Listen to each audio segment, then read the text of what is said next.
সারা দেশে সকাল থেকে থেমে থেমে বৃষ্টি হচ্ছে। আবহাওয়া অফিসের পূর্বাভাস, সন্ধ্যা পর্যন্ত বিভিন্ন অঞ্চলে হালকা বা মাঝারি বৃষ্টি থাকবে। পরিস্থিতি স্বাভাবিক হবে বৃহস্পতিবার সন্ধ্যা নাগাদ। আবহাওয়াবিদরা বলছেন, ঋতু পরিবর্তনের কারণে প্রকৃতির এমন আচরণ স্বাভাবিক। মোস্তামলিকের রিপোর্ট। 2 দিন ধরে থেমে থেমে বৃষ্টি, ভোগান্তিতে স্কুলগামী শিক্ষার্থী আর কর্মমুখী মানুষ। বসন্তের এমন সময়ে প্রকৃতির এই আচরণকে স্বাভাবিক হিসেবে দেখছেন আবহাওয়াবিদরা। যখন শীত চলে যায় তখন কিন্তু আপনার আপার এয়ারে শীতের বিশেষ করে ফ্রিজিং লেভেলটা অনেক নিচে নামে আসে।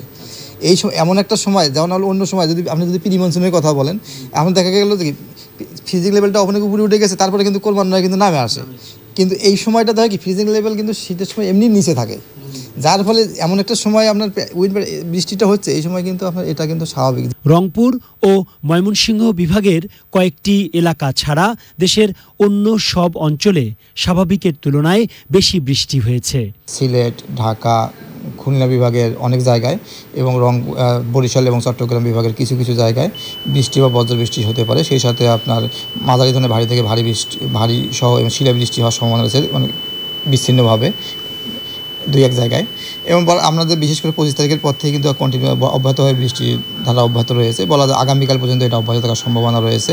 তবে বিশেষ করে যে বর্ষাকালের মতো যে ধারাবাহিকভাবে সারাদিনে বৃষ্টি এরকম না, বিশেষ হয়তো দেখা যাবে যে এক পশলা বৃষ্টি হয়ে চলে গেল, যে আপনার বলা যায় যে আগামীকাল পর্যন্ত সারা দেশে ওয়েদার খারাপ থাকার সম্ভাবনা আছে। আবহাওয়া অফিস বলছে, গত 24 ঘন্টায় ঢাকায় 8 মিলিমিটার বৃষ্টিপাত রেকর্ড করা হয়েছে। বুধবার সকাল 6টা থেকে 9টা পর্যন্ত 3 ঘন্টায় 15 মিলিমিটার বৃষ্টি হয়েছে।